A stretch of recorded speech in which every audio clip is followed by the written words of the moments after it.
G'day, this is Chris Savage from RL Ministries in Australia, welcoming you to this session of the life of the Messiah from a Jewish perspective. I pray that it will be of benefit to you and help you in your Christian growth. Thank you for coming along. And tonight we're looking at, in the opposition to the king, we're looking at the conflict over the light and conflict over his person. And he's going to heal a man born blind, where we're going to see a lot of conflict there.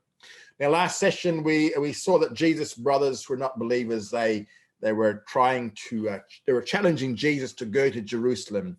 Why? Because they said, go and make yourself known to be the Messianic king.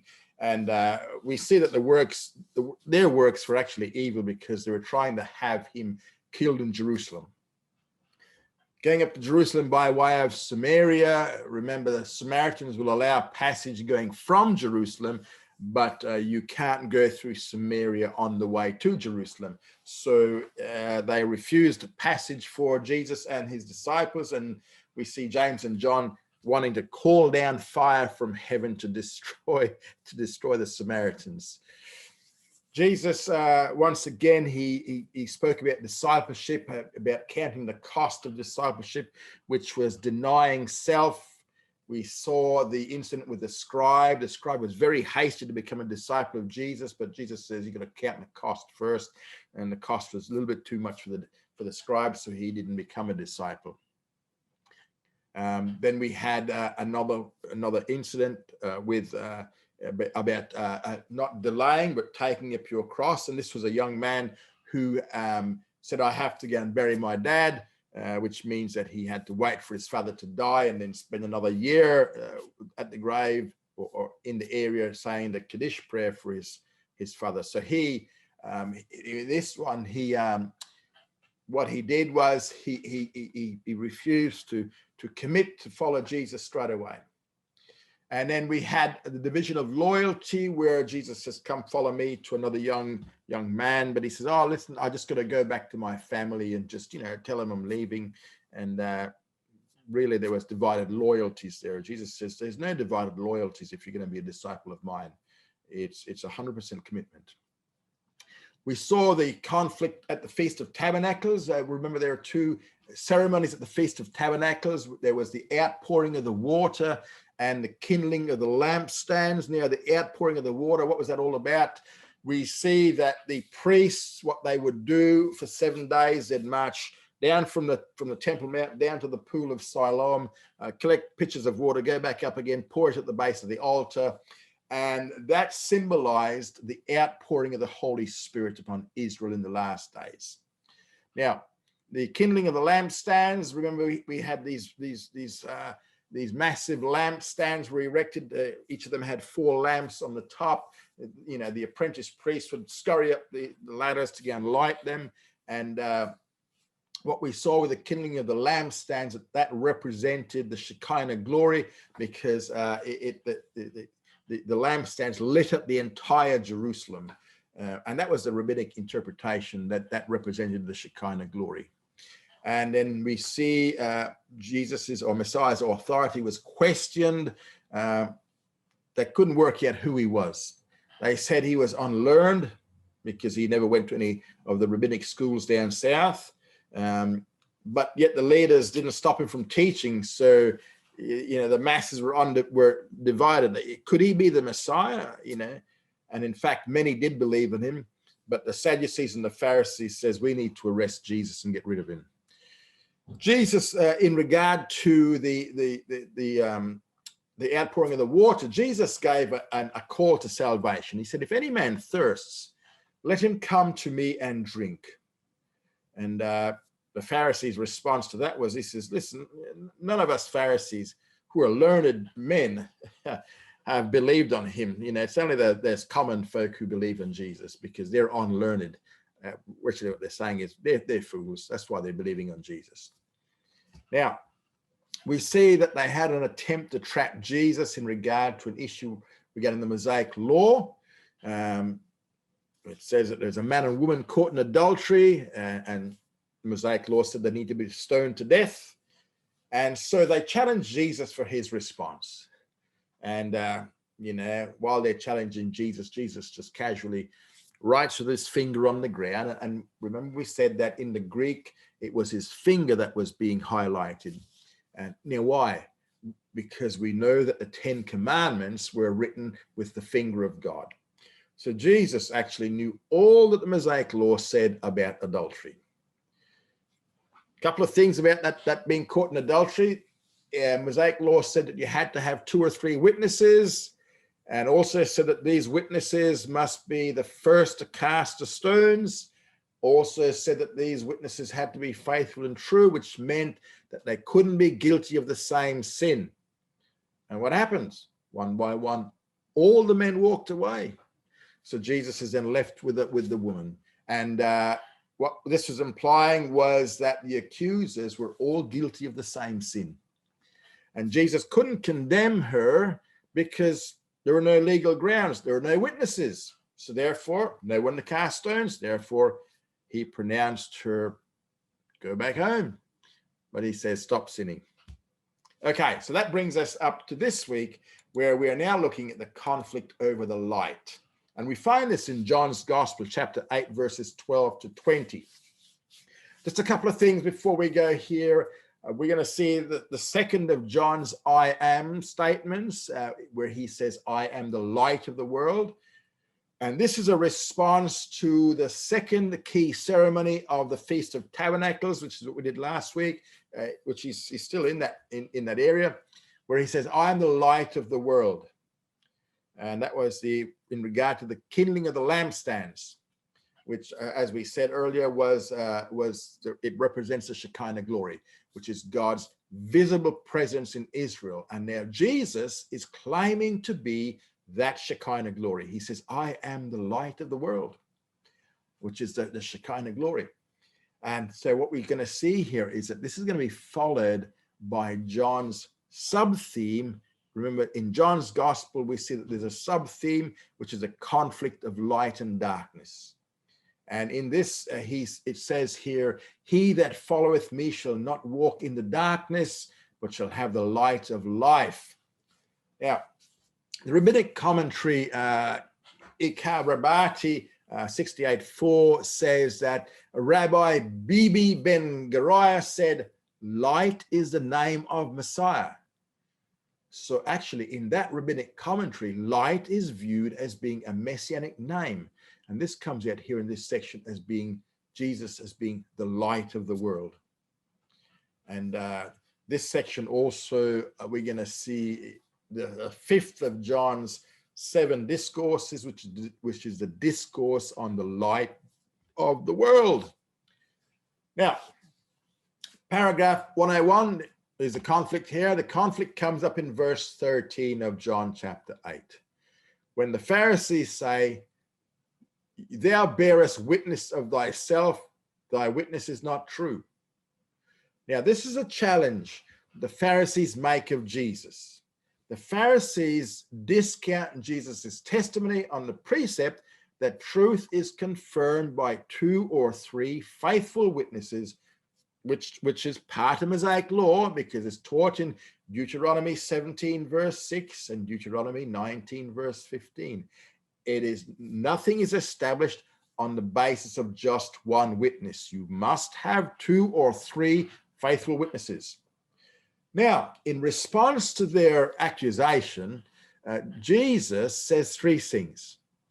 First of all, he says that his testimony is true by virtue of his divine origins. For he says in verse 14, even if I bear witness of myself, my witness is true, for I know whence I came and whither I go, but you know not whence I come or whither or where I go. So Jesus is saying that his witness is true because of his heavenly divine origins. And this is something that the Pharisees do not understand. So that's the first thing. His judgment is true because of his divine origin. The second thing, he says, their judgment based on the flesh was wrong. But his judgment was true and valid. Why? Because it was backed up by the one who sent him, who is God the Father. And we see this in verses 15 and 16. And the third thing he says, listen, I'm not the only witness to myself, for he has a twofold witness, and that we see in verses 17 to 18 of John 8. Jesus says, yes, and in your law it is written that the witness of two men is true. I am he that beareth witness of myself, and the Father that sent me beareth witness of me. So, an additional witness fulfilled the law's requirement that for any matter to be established, there had to be at least two witnesses. And again, Deuteronomy 19 verse 15 tells us this. So there are two witnesses to his messianic claims. First witness is Jesus himself. He made verbal claims, but he also authenticated all his claims through miracles, signs, and wonders, including some unique miracles that caused the multitudes to ask if he could be the son of David. Remember, son of David is a messianic term. So that's the first witness, Jesus himself and his claims and his authentication. The second witness was God the Father. Now, when was this happen? At his baptism, right? At his baptism, God the Father spoke out of heaven, which was heard publicly. It was what we call the bat call. So what Jesus is saying is to know Jesus was to know the Father. Now, the real problem here was not a lack of witness and their testimonies, but it was actually a lack of knowledge of the Father. And we see that in verse 19 of chapter 8. Jesus says, you neither know me nor my Father. If you knew me, you would know my Father also. So to know Jesus was to know God the Father. And because they did not recognize Jesus, they did not recognize God the Father either. Now, John, he noted that this discussion occurred in the treasury section of the temple compound. We see that in verse 20. And once again, we see here that Satan had failed to prematurely bring about Jesus's death, because it says, John says in chapter 8, verse 20, and no man took him because his hour was not yet come. This is speaking about his hour of death had not yet come. So there was an attempt, but it didn't happen. They couldn't do it. Now we see a conflict over his person in continuing in John chapter 8 in verses 21 to 30. Remember that that all his teaching that he's doing is parabolically in terms that they cannot and will not understand, which again has been his method since his rejection back in paragraph 61, Matthew 12. It says here in that the Jews therefore said, will he kill himself? That he says, whither I go, you cannot come. They said therefore unto him, who are you? Who are you? And we see that in John chapter 8, verses 22 and 25. Now, in response to their query, Jesus now makes 7 specific points. And this we see in 21 to 30.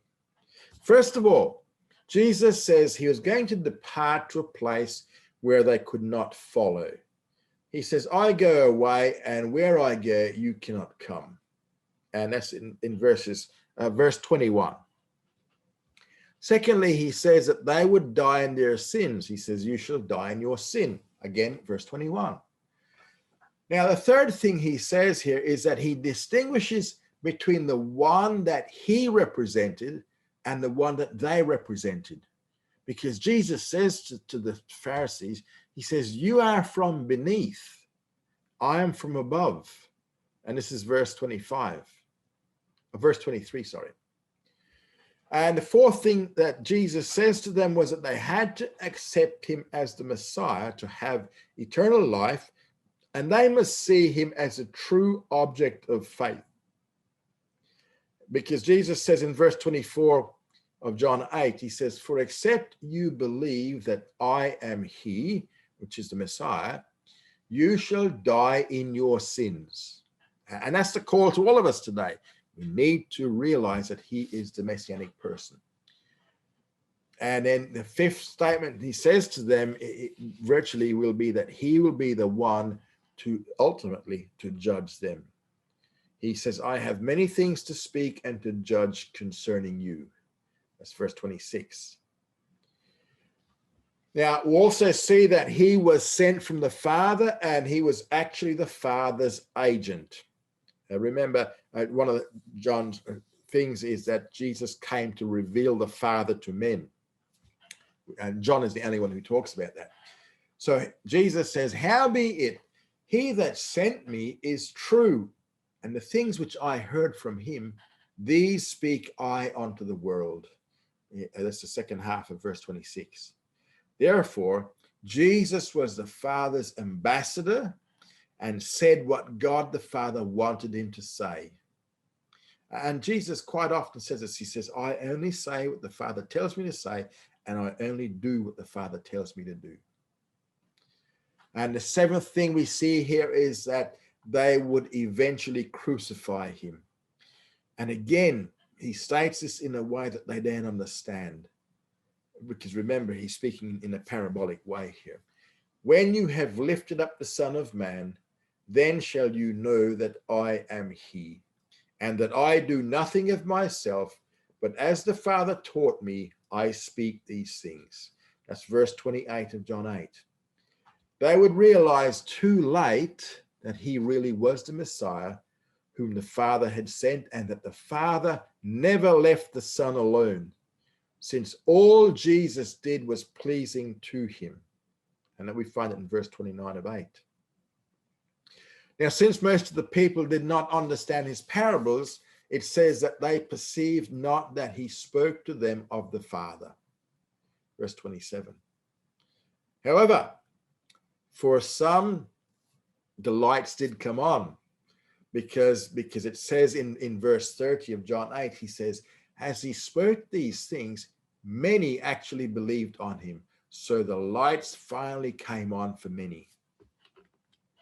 Now, we see that Jesus is the true deliverer, and we're going to see it. We're going to see he's going to deliver us from three things. We're going to see here in this section. We're going to see him delivering us from sin, first of all, and this is in verses 31 to 40 of John 8. Jesus now says to those Jews who believed, if you abide in my word, then are you truly my disciples. You shall know the truth, and the truth shall make you free. So that's verses 31 to 32. So not only was it their belief that saved them, it was now going to be abiding in his word that would actually make them true disciples. And as they come to know the truth, and as they come to apply the truth in their lives, the truth will now set them free. However, as new believers, these guys were not yet free from the Pharisaic teaching of the day, because we see their response to what Jesus is saying. He says, these new believers say, but we are Abraham's seed, and we have never yet been in bondage to any man. How say you shall be made free? And that's in verse 33. So what we see here is that this is reflecting their fundamental Pharisaic belief that all Israel will have a share in the age to come. For they felt that being born a Jew, they had made it automatically. Well, we're already in the kingdom. Now, it's also possible here that this response could have come from those who had not yet believed. It might have come from the ones who had believed, but simply were still under the bondage of Pharisaic doctrine, or it could have come from those who rejected him, and they says, look, we're already in the kingdom, so you're talking rubbish. Now, addressing the wider audience, Jesus now says that if that doctrine were true, they would not be enslaved, because they wouldn't be enslaved as they were. Why? because the principle here is that everyone that commits sin is the bondservant of sin. And Jesus tells us that in verse 34. They needed to be freed by exercising faith in the Messiah. And verse 35 tells us that. And if they then believed, the result would be freedom, right? If therefore the Son shall make you free, you shall be free indeed. You shall be free from the bondage of sin, because Jesus makes you free. Now, they were of the physical seed of Abraham. They're not his spiritual seed, as demonstrated here by their desire to kill Jesus. That's verse 37. And their failure to recognize that he actually spoke the words of his Father. And while they spoke the words of their father, Satan. We see that in verse 38. And when Jesus says your father, it led to this response. Our father is Abraham. To which Jesus rebutted, if you were Abraham's children, you would do the works of Abraham. Now, what was Abraham's key work? Abraham's key work was that he put his faith in God. Because it says in Genesis 15, verse 6, this is talking about Abraham, and he believed in Jehovah, and Jehovah reckoned it to him for righteousness. So the key work of Abraham was faith in Jehovah, belief in God. And so Jesus is saying, if you're actually children of Abraham, you would exercise the same faith in me as the Messiah. True children of Abraham seek their salvation the same way that Abraham did, by grace through faith apart from works. Now, Abraham did not assume that by virtue of his birth, he automatically had righteousness. These guys failed to do the works of Abraham, as evident in their desire to kill Jesus. And Jesus says, but now you seek to kill me, a man that has told you the truth, which I heard from God. This did not Abraham. Abraham did not reject God's word. We see that in verse 40. Notice he has moved from addressing believers to addressing the unbelievers in the passage, who are still trying to find a way to kill him. And their desire to kill Jesus proved that they were actually in bondage to sin. Because if they believed, they would have discovered that Jesus is the true deliverer from sin. If therefore the Son shall make you free, you shall be free indeed. What else does he deliver us from? He is a true deliverer from Satan. And he's going to tell us 6 specific points here, he's addressing the unbelieving element in the crowd. And we're going to see 2 verbal reactions of the audience to his words are also going to be included here. Now, first of all, Jesus declared to them, he says, you do the works of your father. And that's in verse 41 of John 8. To which the audience responded, we were not born of fornication. We have one Father, even God. So he's only said they are of their father. He doesn't say who it is yet, right? And they claimed that they were not born illegitimately and that God was their father. A valid conclusion based upon what Exodus chapter 4, 22 to 23 says, which teaches that Israel is a national son of God. You notice how they say, we were not born illegitimately like you. That's virtually what they're saying, because they're saying he was born illegitimately. However, what we see here is that if they were true sons of God in a spiritual sense, and not simply physical members of Israel, they would have recognized that God the Father loved the Son, and that Jesus was that Son who came forth from the Father. And we see this in verse 42. Now, the second thing that Jesus added here is that their father has blinded them so that they could not understand. He says to them, why do you not understand my speech? That's verse 43. And now he answers his own rhetorical question. even because you cannot hear my word. So what we see here is that a partial blindness had fallen upon Israel as a result of the judicial judgment of their rejection of Jesus. When they rejected him, a blindness had come upon them in part. But now Satan has blinded them with a satanic blindness so that they cannot understand what Jesus is saying. You have a double situation here. You have Satan blinds the Jewish people like Gentiles in their unbelief, but Israel also suffers a special judicial blindness because of the rejection of Jesus, the unpardonable sin. Third thing, he finally now identifies their father. He says, "You are of your father, the devil, and the lust of your father it is your will to do. He was a murderer from the beginning and stands not in the truth, because there is no truth in him." That's verse 44. Now, so their father was Satan, who is also the father of murder and lies. So Satan himself is the originator of lies. Well, he told the first lie. He's also the first murderer. It was because of him that death came upon human society. And Jesus' next 3 points are going to elaborate upon this statement here. So the fourth thing we see here is that in contrast to Satan, Jesus was characterized by pure truth. And we see that in verses 45 to 46. The people refused to believe him. Yet when he challenged them and gave them an opportunity to identify one sin he had committed, they couldn't do so. Why?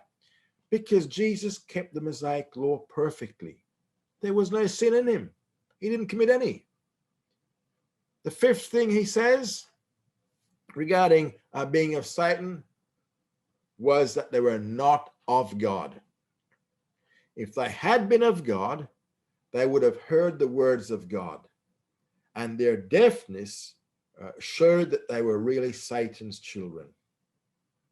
And the sixth thing we see is that Jesus now, he sought not his own glory, but he was committed totally to God the Father.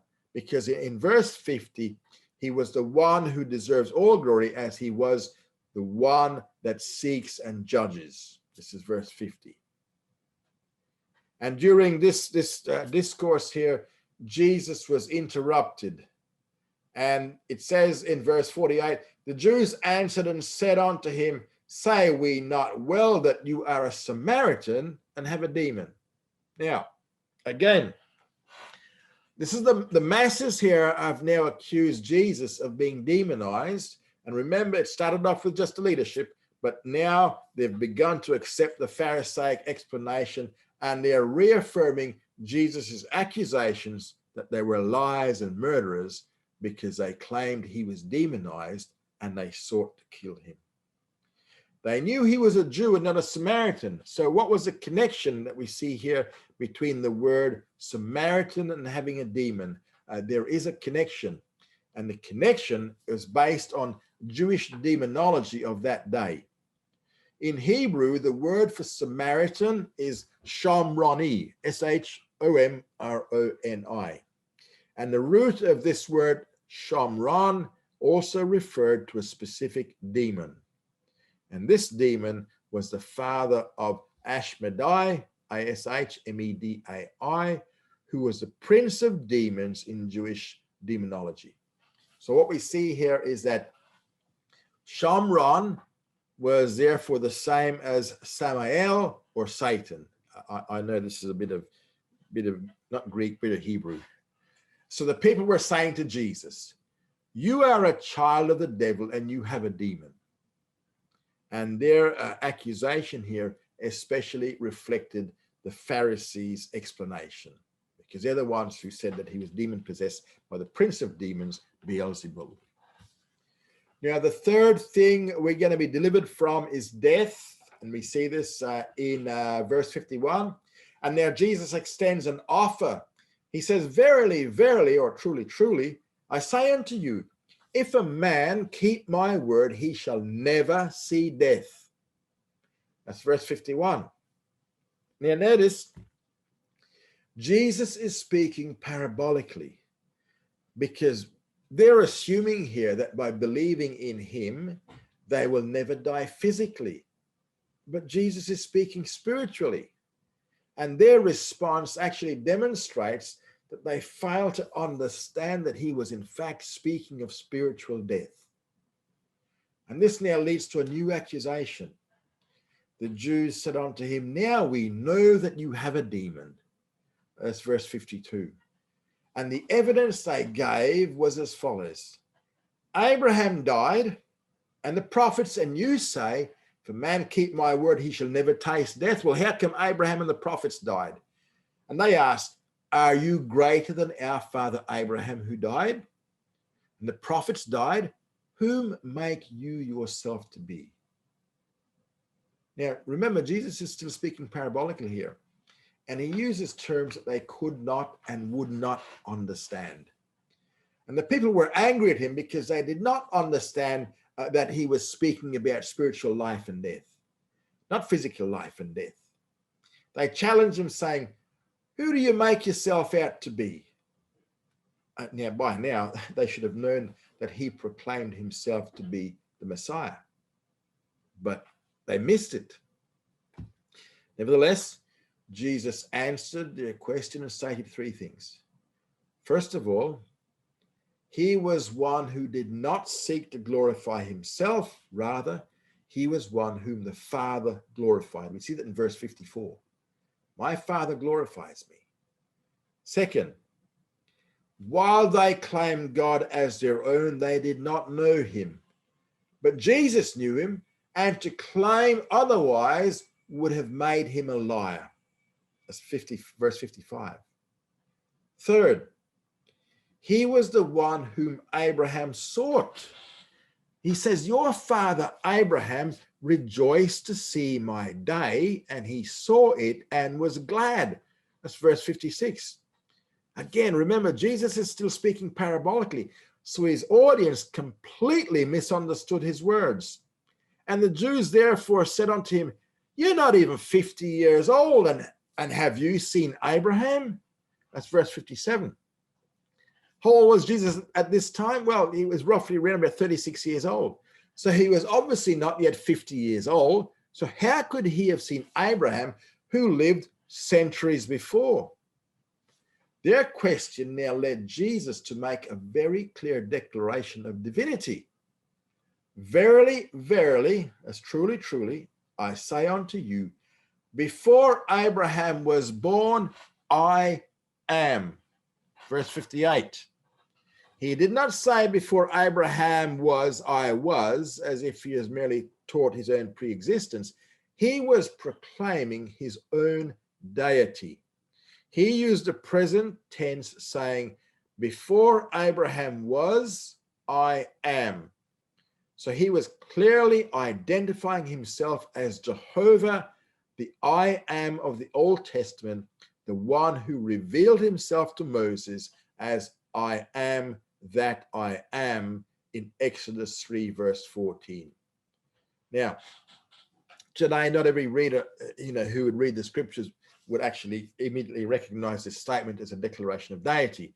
However, if you carefully study the reaction of the Jewish audience to whom he spoke that day, they obviously knew exactly what he was saying. Why? Because it says they took up stones, therefore, to cast at him. But Jesus hid himself and went out of the temple. That's verse 59. The fact that these Jews here picked up rocks to stone him to death is evidence that they recognized his words as a clear proclamation of his deity. And in the Jewish frame of reference, Jesus clearly professed to be the messianic God-man. Again, we see here that the people's attempt to kill him was premature and so failed because his hour had not yet come. All right, now we come to the healing of a man born blind. We see this in John 9, verses 1 to 41. And we're going to subdivide this into 5 sections. And this is the 6th of John's 7 signs. Now, in chapter 9, verses 1 to 12, we're going to see the physical healing of this man. In verse 1, as he passed by, he saw a man blind from his birth. Now, this is the Sabbath, right? And this is also the time of the Feast of Tabernacles, making it an especially holy or high Sabbath, because the Sabbath was actually on a feast day. Now, on the surface, the apostles appear to ask a very strange question. Rabbi, speaking to Jesus, Rabbi, who sinned, this man or his parents, that he should be born blind? That's verse 2. Now, it sounds strange to us, but in the context of the Mosaic law, their question was not that strange, right? Because the law contained the principle that God visits the iniquity of the fathers upon the children and upon the children's children, upon the 3rd and upon the 4th generation.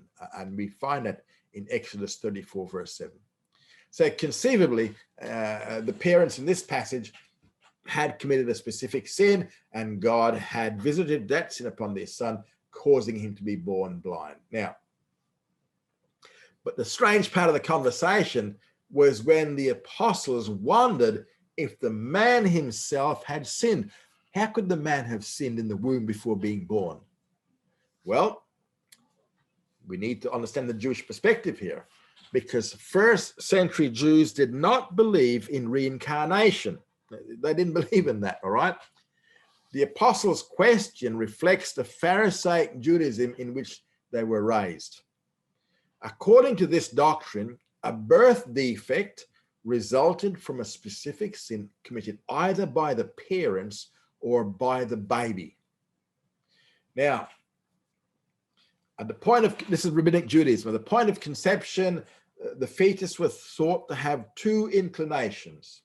In Hebrew, these are called the Yetzer Hara and the Yetzer Hatov, Y-E-T-Z-E-R, Hatov. So we have the evil inclination and the good inclination. And during the 9-month development period within the mother's womb, there's a struggle for control between the 2 inclinations. And for most people, the good inclination wins over, except for a few exceptions. And over the course of the pregnancy, the evil inclination may dominate the fetus, so that in a state of animosity, he kicks his mother in the womb and dishonors her, with the result that he's born with a defect, with a birth defect, which in the case of this man was blindness.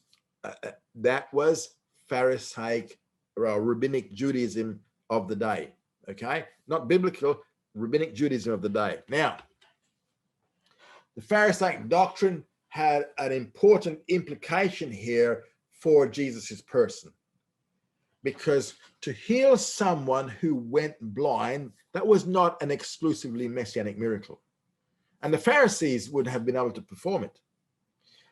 But Jewish writings actually give examples of this miracle coming to pass. However, being born blind was considered to be the result of divine judgment, and the rabbis believed that no one born with this birth defect would see until the Messiah comes and the blind receive their sight. And this seems to be based quite possibly on Isaiah 35 verse 5 and Isaiah 61 verse 1. Now, the healing of the infirm is one of the signs of the Messiah when he comes. And that explains why things occurred as they did in the passage. Now, Jesus performed a unique or a messianic miracle. Now, what's Jesus's response to rabbinic theology? Prior to healing the blind man, he corrected the apostles' theology because they made a mistake on 2 points. First of all, they had accepted the Pharisaic teaching that the child could have sinned in his mother's womb and therefore been born blind, because that was a Pharisaic teaching. And second, they accepted the Pharisaic teaching that a birth defect must be due to some specific terrible sin. Now, Jesus now dispels the teaching very quickly. He says, neither did this man sin nor his parents. It was not because of them, but that the works of God should be made manifest in him. That's in John 9, verse 3. Now, so what Jesus is saying here is that this man was not born with a disability because of a specific sin either he or his parents had committed. All physical problems are due to Adam's fall and the result of the general problem of sin. That's why we get old. That's why we can't see properly. All these things, right?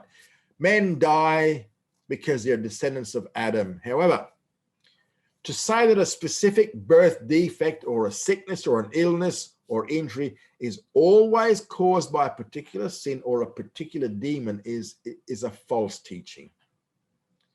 Jesus clearly dispelled the doctrine by saying that neither this man nor his parents had sinned.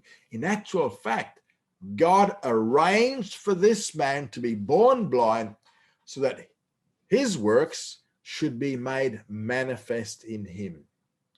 The Father, we see that in verse 3 of chapter 9, the Father could gain the greater glory by accomplishing a great work here. And this incident here proves another example of John's sub-theme of the conflict of light and darkness. Because in verses 4 to 5, Jesus says, we must work the works of him that sent me while it is day. The night comes when no man can work.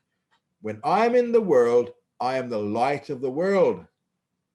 Now, Jesus is saying this in response to that. Remember that second key ceremony of the Feast of Tabernacles, the lighting of the candles, the kindling of the lampstands. Jesus is saying that I am the true light, the light of the world. I've been sent by the Father to give light to those who are blind. Now, having dispelled and corrected the false theology of his own disciples in this point, Jesus now proceeds with the healing. And he chose to remove the blindness in steps, which is why the man could not see his healer immediately. Jesus spat on the ground and he mixed spit with the dirt on the ground and he made a little bit of a mud pie or mud, clay stuff. And then he smeared it on the man's eyes. We see it in verse 6. And then he told the man to go to the pool of Siloam and wash the clay from his eyes. And then he'd be able to see. So he says, go wash in the pool of Siloam, which is by interpretation, sent. Verse 7. It's a bit of a play in words here because John had stated that the light of the world was sent by God the Father. Verse 4. And here, the light of the world sent the one in darkness to a pool named Sent, to heal his darkness. For him to obey Jesus and to go to the pool was an act of faith on behalf of this blind man. Now, why did he heal like this? Why didn't he just speak the word and heal it? Well, because the procedure that Jesus used to heal this man raises this question. Why would Jesus go through all this trouble of spitting, making mud, smearing his eyes, and then sending him off to the pool of Siloam? After all, he'd instantly healed blind people before, so why not this time? Well, remember, it's a Sabbath day, right? So the miracle happened on a Sabbath day. Pharisaic Judaism forbade healing on the Sabbath unless a life was at stake. Is his life at stake? No. But the Talmud specifically listed the methods that could not be used in order to heal blindness on a Sabbath day. And it forbade using the very method Jesus chose. So by healing the man on a Sabbath day and in a manner that presented a very clear provocation to Pharisaic Judaism, Jesus once again went out of his way to break Mishnaic law. Remember Mishnaic law? They're the oral traditions, the traditions of the elders. They're the man-made laws that they've made up. So he breaks Mishnaic law, but he keeps Mosaic law perfectly.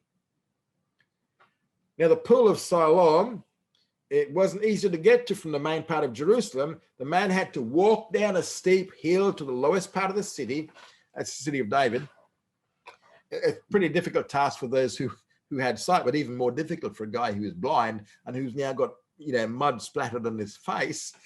Now, why did he send him to the pool, to that specific pool and not another? Remember, Feast of Tabernacles. So the healing is taking place in the Feast of Tabernacles, and Jesus responded to the kindling of the lampstands by saying, I'm the light of the world. Now he responds to the outpouring of the water, and the pool of Siloam was the most crowded water source in Jerusalem during this occasion. Remember what happened? Remember that there's a special ceremony, the drawing of water from the pool of Siloam. Remember the priest would walk down, draw water, walk back up again, each day for 7 days. And so, word would spread very quickly about what happened down the pool, and the word would spread that another messianic miracle has occurred. Now, in keeping with his policy of demanding personal faith and responding to personal need, Jesus removed himself from the public eye when the miracle took place. So while the man went away and washed his face, I can see, as verse 7 of chapter 9, when he opened his eyes, he could see for the very first time in his entire life. And since so many of the witnesses to the miracle knew that this man and knew he had been born blind, there was a tremendous stir. Tremendous stir. The neighbors, therefore, and they that saw him before time, that he was a beggar, said, Is not this he that sat and begged? Others said, It is he. Others says, No, but he's like him. That's verses 8 and 9. So what we have here is confusion arose because many people recognized him as that blind beggar, but others had difficulty believing that a man born blind was healed and said, no, it can't be. It can't be because he was born blind. He just looks like him.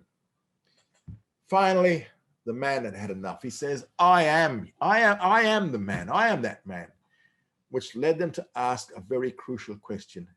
How then were your eyes opened? Verse 10, how are you able to see? And he answered, the man that is called Yeshua, or Jesus, made clay and anointed mine eyes and said unto me, go to Siloam and wash. So I went away, I washed, I received my sight. Verse 11. When they asked him, where is he? He says, I don't know. I don't know where he is.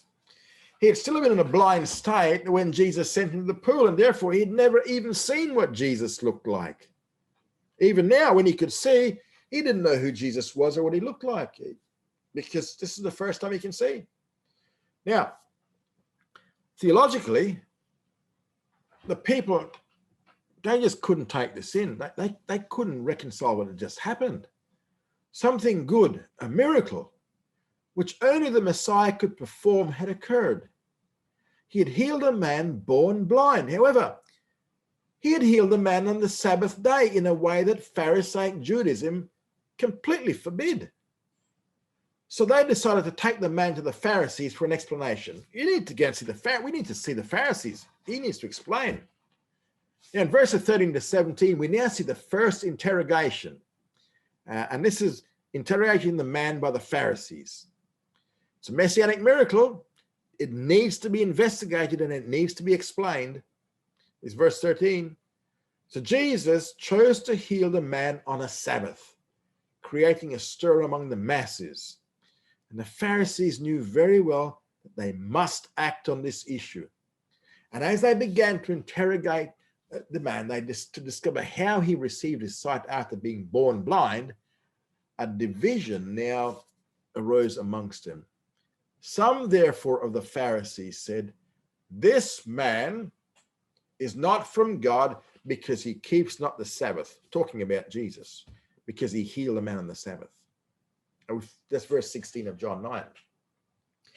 Remember that they believed healing on the Sabbath violated the Sabbath law, so they did not believe Jesus could be a man of God, let alone the man of God, the Messiah himself.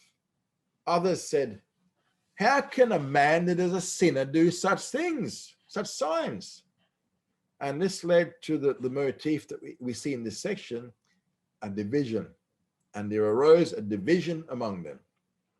So we have a divided camp. And the emphasis here was not only upon signs. False prophets could also perform miracles. The emphasis here was upon such signs, meaning this particular sign of a man born blind being healed.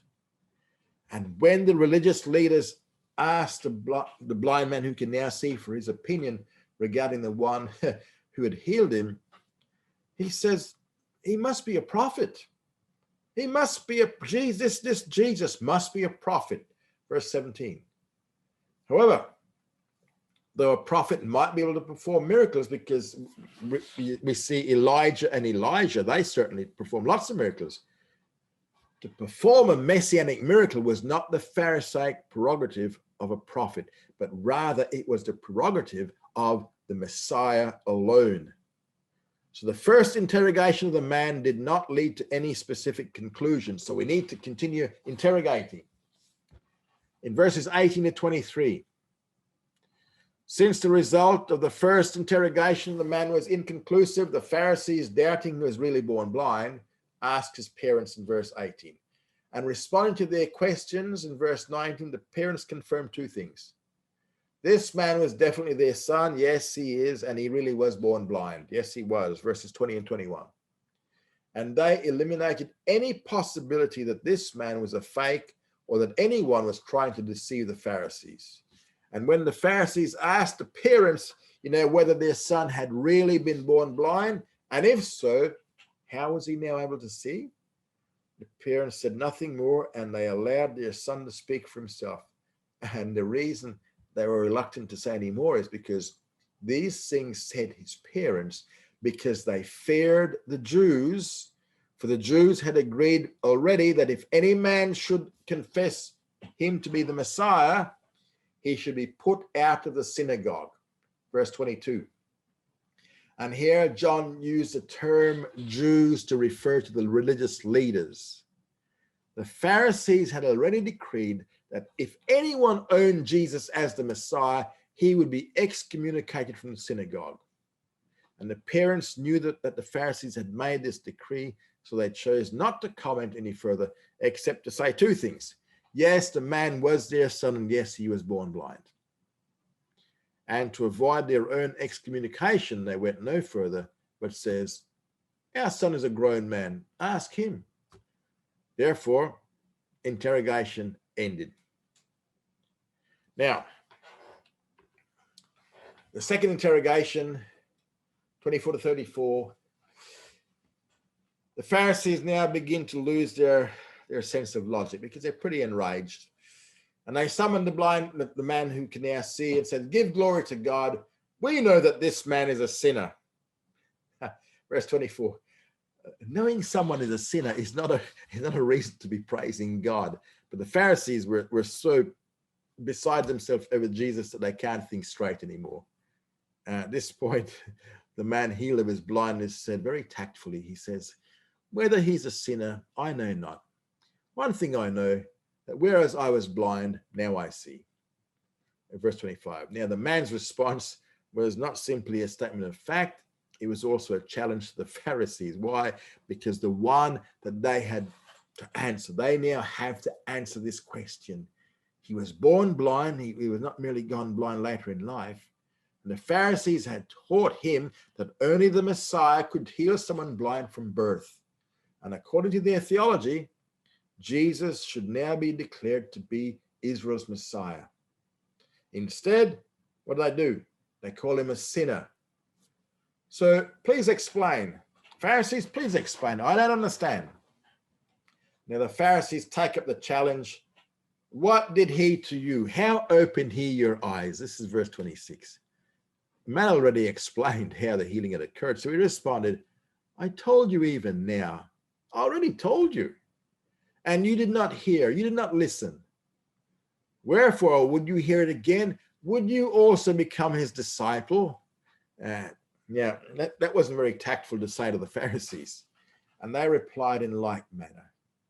And they reviled him and said, you are his disciple, but we are disciples of Moses. We know that God has spoken unto Moses, but as for this man, we know not from where he is. That's 28 to 30. The Pharisees vilified the man and accused him of being a disciple of Jesus. And they realized that they had not persuaded him to accept their verdict that Jesus was a sinner. So they gave up on him, implying that God did not speak to this man. They concluded that being a disciple of Moses was superior to being a disciple of Jesus. But the man born blind, he's got nothing to lose. He says, why, herein is the marvel, that you know not from where he is, and yet he opened mine eyes. Verse 30. And so the religious leadership of Israel should have been able to explain this special miracle that had occurred. And the man reminded them of their own theology. We know that God hears not sinners, but if any man be a worshiper of God and do his will, him he hears. Since the world began, it was never heard that anyone opened the eyes of a man born blind. Now, this is verse 31 to 32. There are records of healings of people who had gone blind, but not of a person born blind who'd been healed. And for the first time in human history, this messianic miracle was performed. And the Pharisees had no grounds for rejecting Jesus as the Messiah. The Pharisees responded, you were altogether born in sins, and do you teach us? According to their theology, he had been born with a disability because of a specific sin. As someone altogether born in sins, he could never teach the Pharisees. You could never teach us anything. And their final act was to cast him out. And this casting out is the same as being put out of the synagogue. So he's now excommunicated.